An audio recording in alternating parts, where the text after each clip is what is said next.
Halo, Assalamualaikum warahmatullahi wabarakatuh. Kita bertemu lagi di mata kuliah Bahasa Indonesia untuk Agrotek. Ini kita sudah masuk ke pertemuan ke-9 ya. Minggu depan Anda memasuki pekan UTS ya. Mudah-mudahan sehat semua.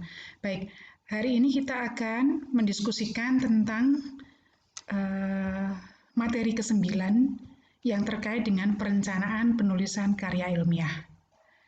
Di sini saya sudah memberikan atau sudah menyertakan satu contoh eh, artikel yang berkaitan dengan agrotek, yang berkaitan dengan bidang Anda, dengan judul Proporsi Mokaf dan Tepung Larut dengan Penambahan Maltodextrin pada Pengolahan Kukis. Mohon maaf kalau saya menyebutnya kurang fasih karena ini istilah teknis sekali terkait bidang agrotek ya. Oke, baik.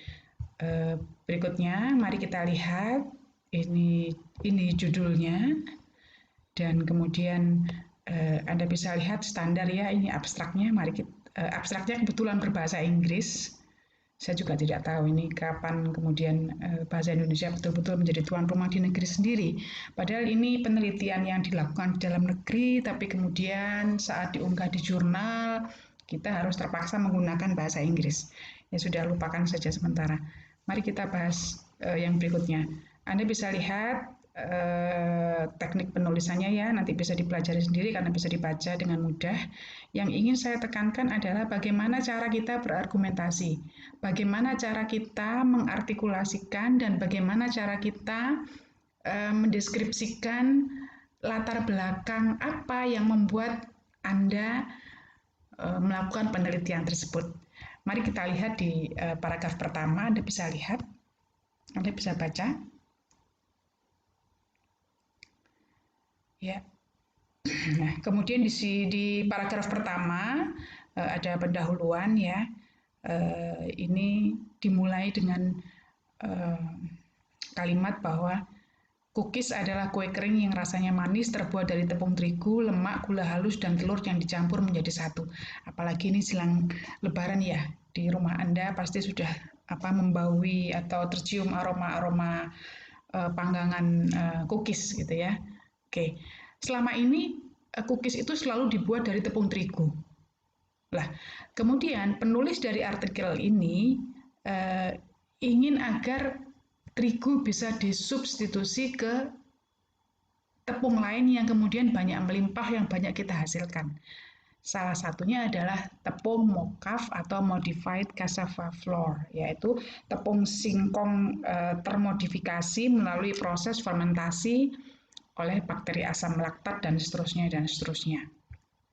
Anda bisa baca sendiri lebih lanjut. Nah, selalu dimulai dengan argumentasi awal mengapa kemudian penelitian ini dilaksanakan. Ini memberi dasar yang kuat pada pembaca mengapa penelitian ini dilangsungkan dan dilaksanakan. Nah, penelitian dilaksanakan karena ada gap antara apa yang seharusnya ada tapi ternyata tidak ada. Jadi selalu penelitian memulai dari masalah, ada kesenjangan ya, ada kesenjangan. Baik, berikutnya topik. Apa yang bisa kita cermati dari topik? Ya. Kita scroll dulu ke atas. Nah, Anda bisa lihat di sini adalah topiknya adalah memanfaatkan proporsi mokaf dan tepung larut dengan penambahan yang namanya maltodextrin tadi untuk mengolah cookies menjadi rasanya hampir sama seperti cookies atau kue kering yang diolah dari terigu. Nah, itu topiknya. Rumah besarnya apa? Ya rumah besarnya hal-hal yang masih berkaitan dengan pertanian. Nah, tapi kemudian difokuskan lagi ini adalah teknologi mengolah pangan sehingga bisa menghasilkan cookies atau kue kering yang rasanya mungkin juga teksturnya mendekati dengan terigu karena kita sudah dijajah dalam tanda petik terigu terlalu lama sehingga Kalau bukan terigu rasanya cookiesnya jadi aneh gitu ya mungkin ya. Baik, itu topik. Jadi perlu menentukan topik. Oh ternyata satu di lapangan lebih banyak ditemukan cookies atau kue kering yang terbuat dari terigu. Dampaknya apa? Dampaknya akhirnya kita sangat bergantung kepada impor terigu. Terigu terbuat dari um, gandum yang masih belum bisa dihasilkan secara massal di sini seperti padi ataupun jagung. Kita harus impor. Nah, itu senjang satu. Kemudian yang kedua, menentukan tujuan penelitian. Mengapa kemudian penelitian ini dilakukan? Anda bisa lihat di sini. Mari kita lihat ya di sini di paragraf kedua penulis sudah mengungkapkan alasan bahwa terigu itu menjadi sangat dominan di pasaran kue kering kita karena memang mudah didapat dan harganya sangat bersaing dibandingkan dengan mokaf maupun tepung larut gitu ya. Nah, padahal di sini juga dikemukakan yang menarik, selain permintaan terigu yang terus meningkat, terigu mengandung gluten yang dihindari oleh masyarakat yang memiliki penyakit diabetes, celiak seperti anemia, osteoporosis, dermatitis, herpetiformis, gejala neurologi, dan hipoplasia enamel gigi. Jangan lupa, salah satu tanda karya ilmiah adalah dikuatkan dengan rujukan. Di sini sudah disebutkan rujukannya, Gujral et al. Tahun 2012. Ya.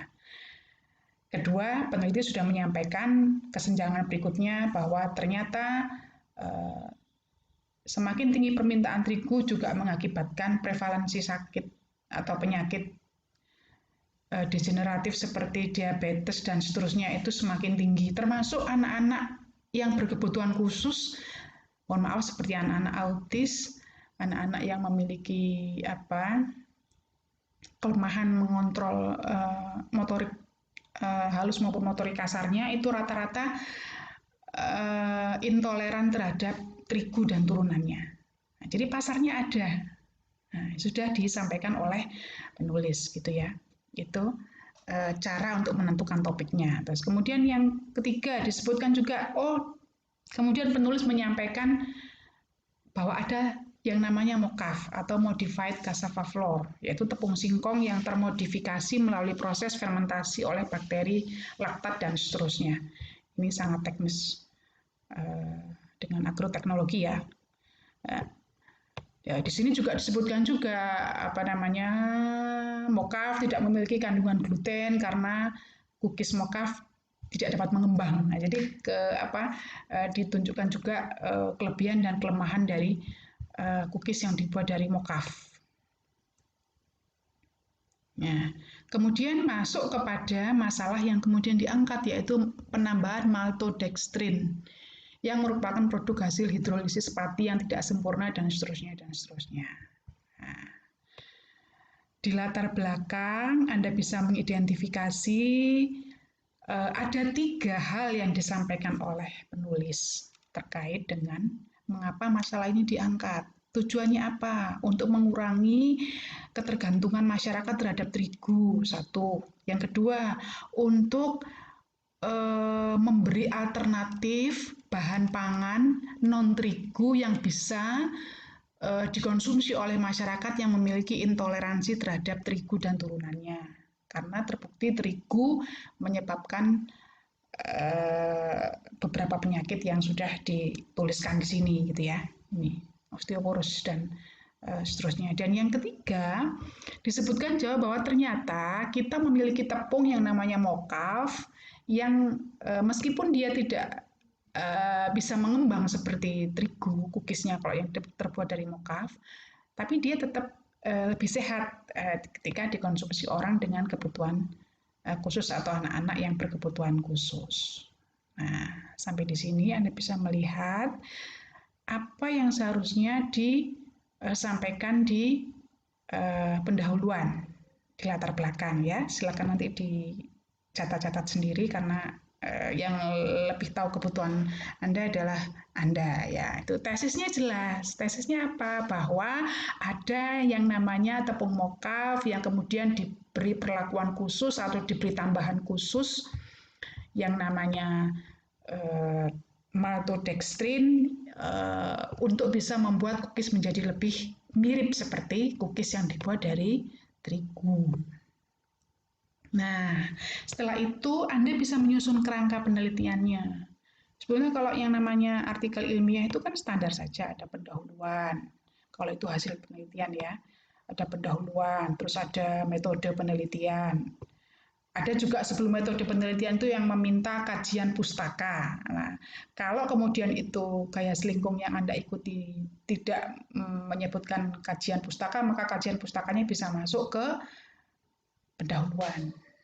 Sederhana saja. Jadi tidak perlu apa, oh ternyata membuat artikel ilmiah sulit. Tidak. Sulit itu karena tidak biasa ya, tidak pernah membaca apalagi gitu ya. Baik, nah kemudian disusun kerangkanya apa yang mau dituliskan di situ. Rata-rata kalau teman-teman yang sains, apalagi teman-teman pertanian, kan biasanya lebih banyak bekerja di lab ya. Nah, itu yang kemudian disebutkan dalam penelitian apa alat dan bahannya, terus kemudian tahapan penelitian, rancangan percobaan apa saja yang harus dibutuhkan. Ini ada prosentase segala macam, prosentase dari bahan-bahan yang diujikan. Nah, ya ada metode analisisnya gitu ya. Jadi kalau ini kan penelitian kuantitatif ya, jadi harus diukur betul ya, sangat berbeda dengan penelitian kualitatif. Teman-teman di pertanian lebih banyak menggunakan data-data statistik yang dihasilkan dari uji coba, dari apa hasil mencatat hasil laboratorium gitu ya, untuk kemudian dipaparkan dalam hasil dan pembahasan. Nah, di situ di hasil dan pembahasan Anda sudah bisa melihat ini apa namanya di statistik ini Anda bisa melihat perlakuan yang dikerjakan oleh teman-teman peneliti untuk menghasilkan komposisi mokaf dan tepung larut yang kemudian diberi tambahan bahan tertentu yang kemudian bisa membuat rasa cookies menjadi lebih enak gitu ya. Hampir sama seperti rasa cookies yang terbuat dari terigu. Nah, sebelum Anda baca lebih rinci lagi, yang perlu saya tekankan juga, yang perlu saya ingatkan pada Anda bahwa kita itu tidak bisa melakukan penulisan artikel ilmiah, baik artikel ilmiah maupun artikel ilmiah populer tanpa membaca. Tanpa kita memiliki daftar bacaan yang kemudian berhubungan dengan apa yang akan kita tulis. Nah, Anda bisa lihat di sini daftar pustakanya ada banyak sekali. Dan kemudian Anda bisa sekaligus mencermati bagaimana cara merujuk itu kalau dari jurnal seperti apa, kalau dari buku seperti apa, seperti yang sudah kita pelajari di materi terdahulu. Nah, bagi saya yang penting dalam materi perencanaan karya ilmiah, Anda kemudian tahu apa yang harus pertama kali Anda lakukan. Satu, menentukan topik, terus kemudian ada masalahnya, dan masalah itu harus dipecahkan dalam penelitian yang Anda tulis kalau itu merupakan hasil penelitian. Kalau masih merupakan kajian, Anda kemudian tinggal mengkompilasi dan tinggal menghubungkan antara satu temuan dengan temuan yang lain atau satu data dengan satu data yang lain, dan kemudian itu disusun menjadi deskripsi yang bagus. Kemudian itu bisa menjadi tulisan yang bisa dibaca oleh orang lain. Nah, di sini Anda bisa melihat ya. Nah, mengumpulkan bahan bacaan ini penting. Nah, maka Anda harus melihat dulu mau judulnya seperti apa. Oh, saya akan membahas tentang masalah ini. Mokaf, tepung larut, kemudian maltodextrin, cookies. Itu kan kata kuncinya 5 ini aja. Kalau Anda lihat di abstrak gitu kan, arrowroot flour, tepung larut, maltodextrin, mocaf, dan kemudian non gluten cookies. Itu kata-kata kuncinya yang memandu Anda untuk mencari bahan